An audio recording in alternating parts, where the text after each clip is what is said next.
Seguimos aquí en su espacio Voz para el Cambio, esta ventana de compromiso con la patria, de compromiso con una humanidad mejor que es posible. Hoy conversando con un invitado muy especial desde Panamá, Richard Morales, abordando temas interesantes de la realidad histórica y actual de Panamá, los desafíos que tiene Panamá, un país importante no solo para el continente, sino un país que tiene una importancia estratégica para el mundo por el tema del canal de Panamá. Hoy compartimos un segmento con Juan Francisco de la Rosa, un segundo y un tercer momento con José Ismael Román. Estoy esperando por Richard Morales, a ver si termina de hacer la conexión. José Ismael optó hoy por una imagen ahí al aire libre. A veces la imagen de él, la cara no se le ve muy bien, pero es el contraluz, ¿no? Ahí estamos. Ojalá que Richard Morales haga el contacto con nosotros. Tengo en pantalla a Sharon Pringle. Ella realmente es una mulata, pero no le gusta que le digan mulata, sino que ella es una negra y se reivindica como negra. Así es que tengo desde Panamá a la negra Sharon Pringle, que quería ver si Richard se conectaba a Sharon, pero todavía no tengo así el contacto con Richard. Pero Sharon ha estado siguiendo la conversación. Sharon, ¿qué te parece la conversación con Richard que hemos sostenido? Muy buen día desde Panamá, acá con la brisa de la colita del huracán ETA, que está golpeando Centroamérica, pasó por Honduras muy fuerte, por Nicaragua, y hoy estamos acá amaneciendo Día de la Bandera. Yo tengo mi bandera aquí, mi bandera, y qué suerte que no le aprobaron a Bruno Varila el modelo que tenía, que se parecía mucho al Yankee, ¿verdad?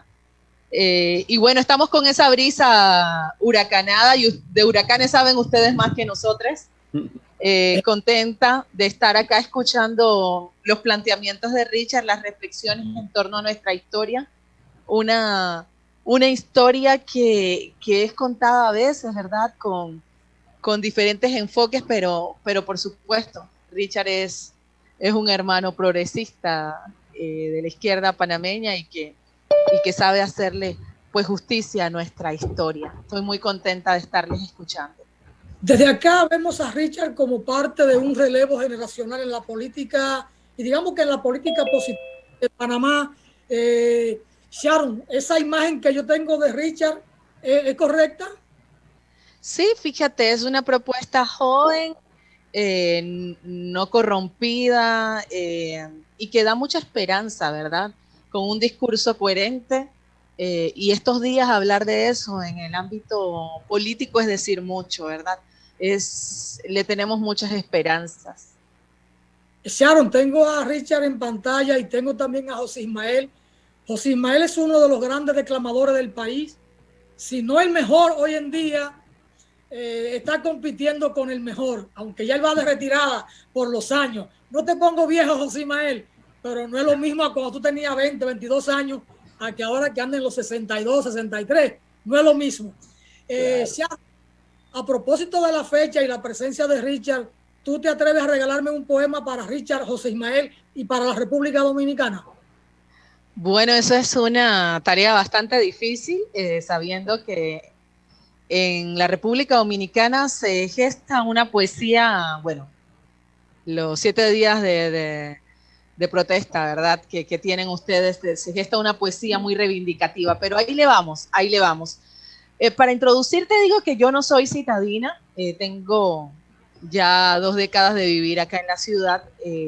Entonces, en uno de esos viajes que hacía para el interior del país, a mi oeste, vi un balcón repleto de chécheres, de cosas, y ahí nació este poema que se ha ido agrandando con el tiempo. Y aquí para darle un poco de sabor a toda esa reflexión que han tenido hoy. Hoy, 4 de noviembre, Día de la Bandera en Panamá. Un balcón es Panamá. En el calor que estira, se tienden banderas, se estiran gotas preocupadas, un puñado de hojas observan la máscara de la vida tendida en un árbol de naranja agria. Balas que desdibujan la silueta de la historia, salpicando recuerdo con olor escarlata. Ciudad de cardoncillos mudos y gargantas embriagadas. miradas de hierro que enternecen la pestaña extranjera, la tarde que se agota tirando piedritas al lomo encrespado del encierro.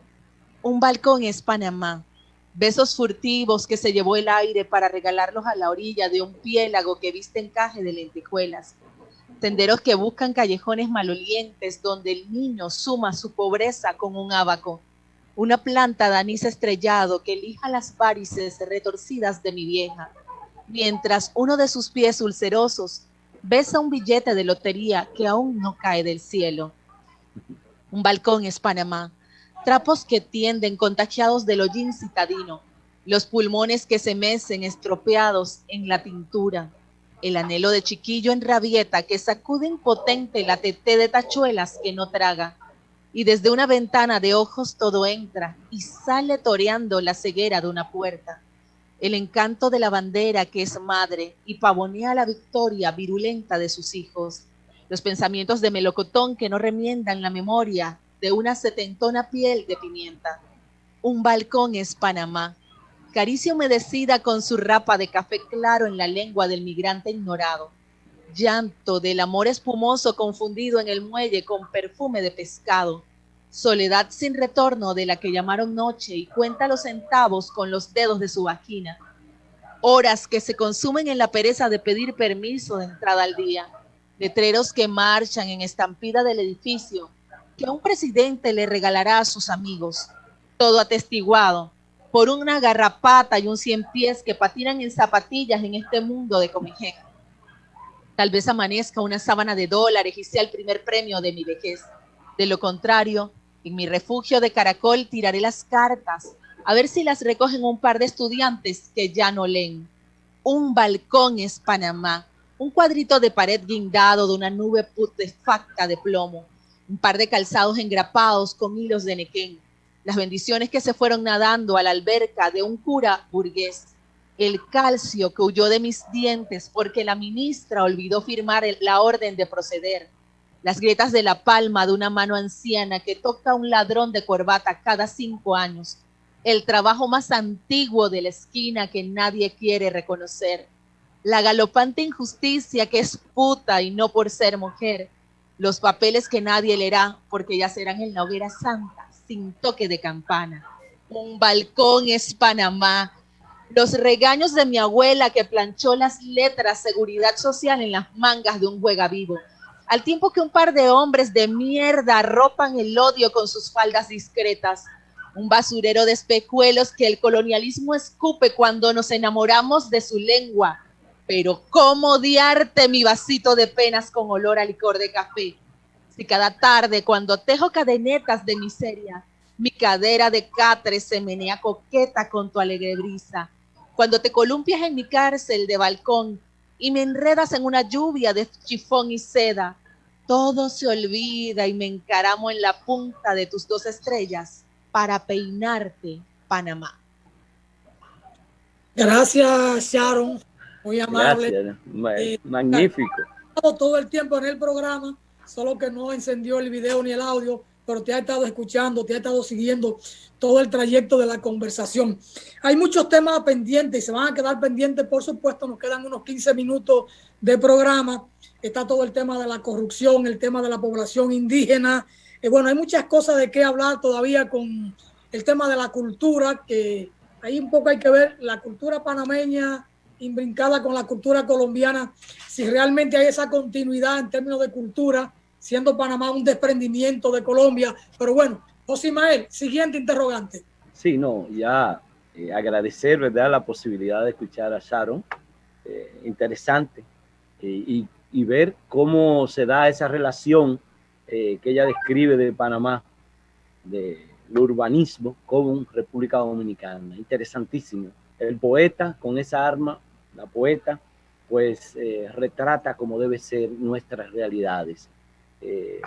Bueno, ustedes como panameño y a propósito de surgir ahí en tu texto mucho el tema del plomo, la bala, esa es una realidad en nuestros pueblos que hemos vivido con esto que nos pende aquí por el imperio.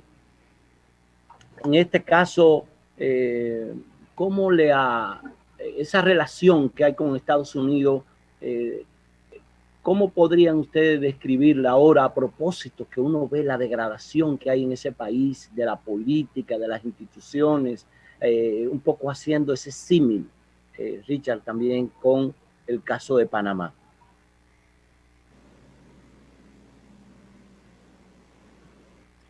Adelante, Richard. Sí, yo creo que el papel aquí digamos,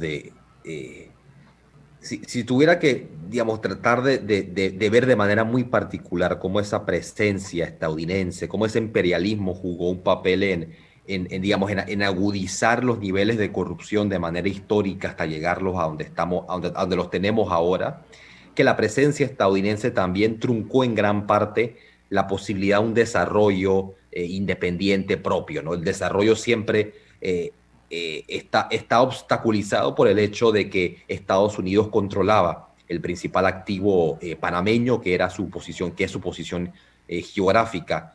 Esto implicó de que gran parte de la economía empezó a girar alrededor de el acceso al Estado, la repartición de los recursos del Estado, incluyendo las anualidades que pagaba Estados Unidos a Panamá, ¿no? O esta idea de que a través del control del Estado puedes establecer relaciones preferenciales con los estadounidenses, ¿no? Esto sobre todo cuando estamos hablando de las clases dominantes en Panamá. Y el Estado panameño ha degenerado básicamente en eso, ¿no? En un espacio donde las clases dominantes buscan controlarla para poder repartirse los recursos. Ya no los que está pagando Estados Unidos, pero sí los que siguen generándose por la posición geográfica, ¿no? En la zona de tránsito, por así llamarle. Así que tenemos una especie de política de repartición. Ahora, que por determinados momentos le dan cierta estabilidad a Panamá, en la medida que las élites logran pactar entre sí una repartición razonable. Hay momentos donde eso se tensa, básicamente cuando el crecimiento del país empieza a disminuir, los recursos también empiezan a disminuir y empiezan a generarse mayores tensiones por ese control de los negocios, por las concesiones. Pero podemos ver cómo la particular forma de corrupción que hay en Panamá tiene también sus raíces con la presencia estadounidense en el país y la idea que teníamos que pelearnos entre sí, digamos, los recursos que ellos dejaban. Incluso los dos tratados previos al tratado Torrijos-Carter, porque hubo dos renegociaciones del tratado original, del tratado Heybuno-Varila, que es el tratado que establece la construcción, operación y defensa del canal. Los dos tratados pueden ser llamados nuevos tratados o pactos de renta, porque básicamente lo que se negocia en ellos es un mayor acceso para los empresarios, para los comerciantes e industriales panameños a la zona del canal y un aumento de las anualidades. Es decir, el principal motivo de la élite panameña a negociar con Estados Unidos era aumentar los beneficios que podía extraer económicos Panamá de la región. Pero el hecho de que la soberanía se volvió una bandera importante del pueblo panameño fue debido a las luchas del pueblo, como mencioné, principalmente de sus estudiantes, pero también de los trabajadores, de los campesinos, es decir, que empezaron a luchar por la soberanía y forzar incluso a la élite a considerarla como necesaria, y después vieron que también esa soberanía podía ser muy rentable para ellos, ¿no? Pero eso es, digamos, una idea sobre este vínculo de la corrupción y cómo puede tomar algún tipo de forma concreta en Panamá como repartición a través del Estado de esos beneficios que reporta la posición geográfica. Sharon, ¿alguna pregunta para Richard? Pues sí, Richard, hermano, buen día. En este tiempo de pandemia, donde se ha reconfigurado la vida, se nos ha reconfigurado la vida a nivel mundial y Panamá no es una excepción.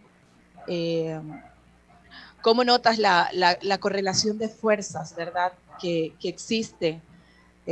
Estamos viviendo tiempos muy álgidos y a nivel internacional pues se tiene una mirada muy positivista de un Panamá y hay muchas cosas que desmitificar para que brindes un panorama.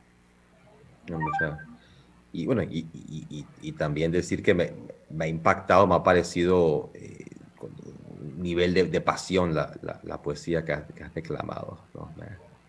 Ya. Y yo diría que, digamos, lo normal en una crisis es que la correlación de fuerzas sea muy desfavorable a los sectores populares, ¿no? Esa es, digamos, la idea general, ¿no? Porque hay un aumento de la desocupación, se reduce el poder de negociación de los trabajadores, de los sindicatos, que tienden a ser forzados a aceptar peores condiciones, ¿no? E incluso esa destrucción del poder de negociación o de los salarios en general con alto desempleo tiende a ser visto como parte de esas condiciones necesarias para que el capitalismo se recupere de sus crisis, ¿no? Y hemos visto cómo han logrado algunas reformas temporales, sobre todo las reformas laborales que son lesivas a los trabajadores en el país, aduciendo a la crisis que nos encontramos ahora, ¿no?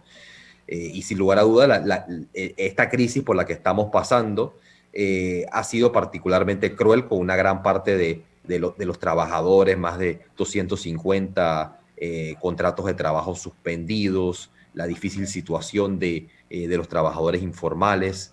Y hemos visto que el apoyo del gobierno ha sido prácticamente insignificante dado la magnitud del sufrimiento en el que se encuentra nuestro pueblo, ¿no?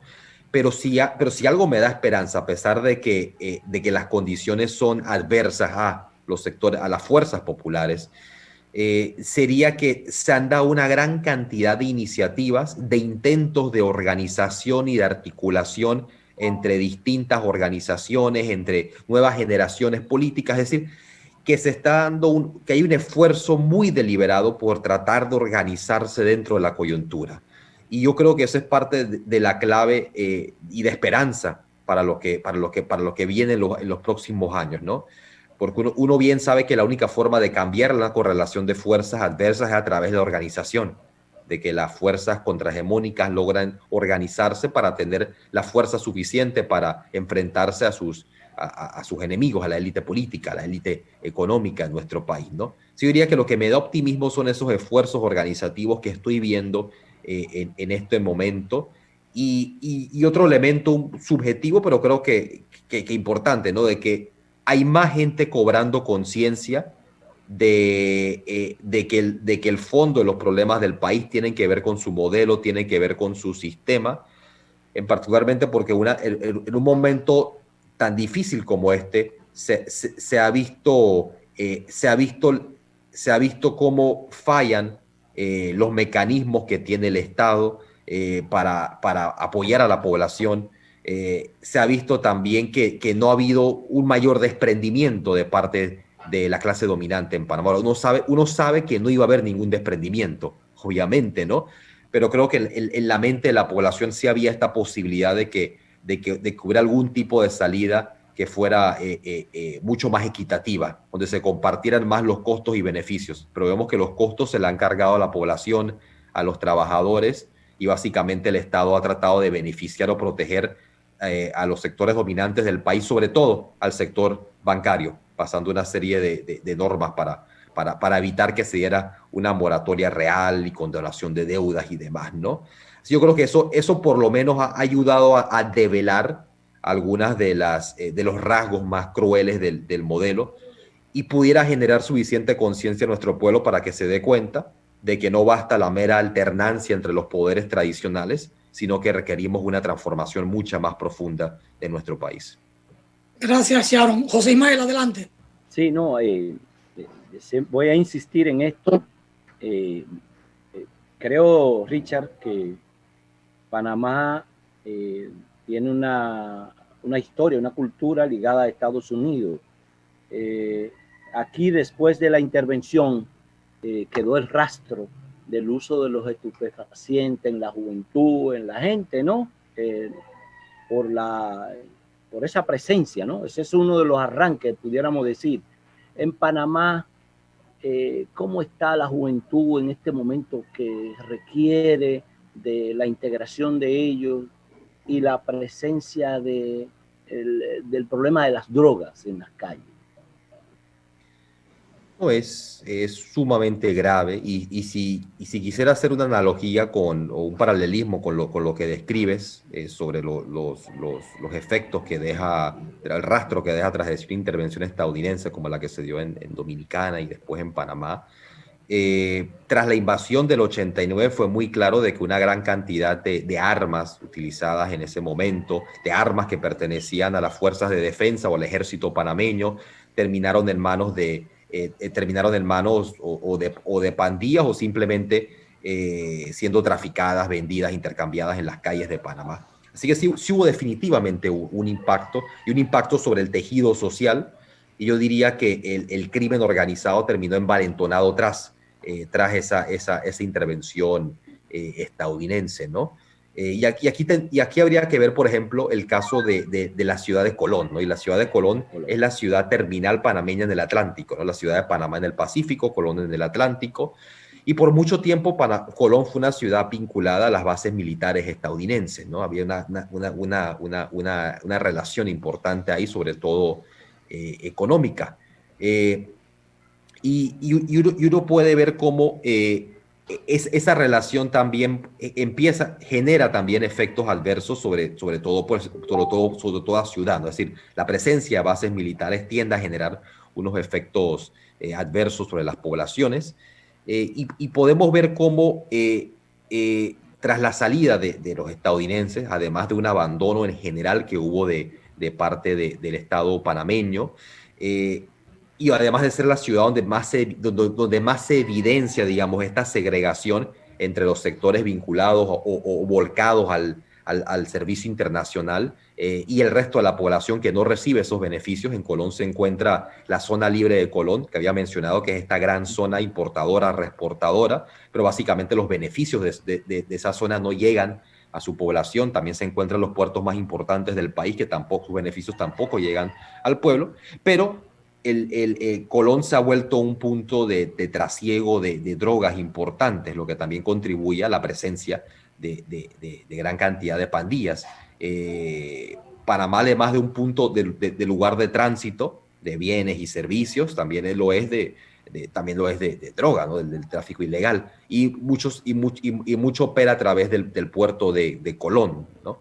Y así que eso también genera un impacto sobre la propia ciudad de Colón, sobre los jóvenes.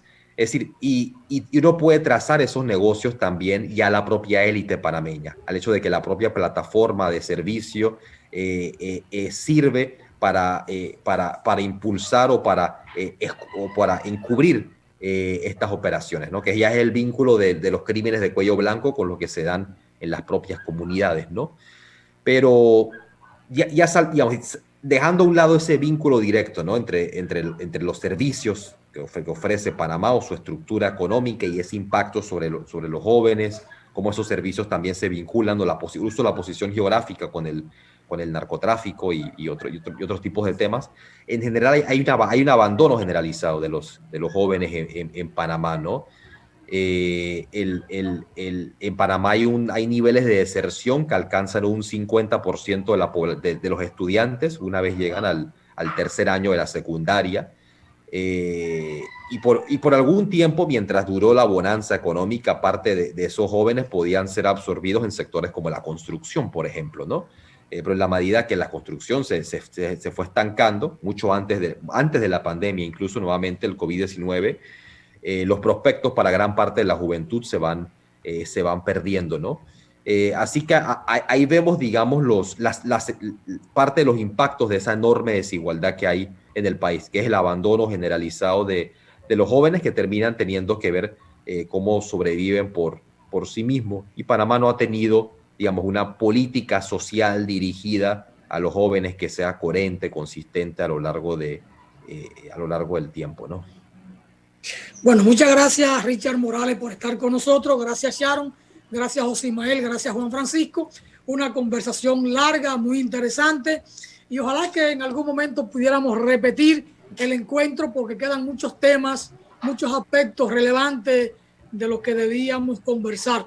Se nos quedó lamentablemente el tema de la educación, que recién empieza un año escolar ahí en circunstancias muy diferentes producto de la pandemia, pero bueno, ese es un tema que quedará pendiente. Gracias, Richard. Gracias, Sharon. Gracias, José Ismael. Gracias, Amigos, un placer. una vez más, muchas bendiciones y muchas gracias. Hasta una próxima. Gracias, Richard. Gracias, Alfonso.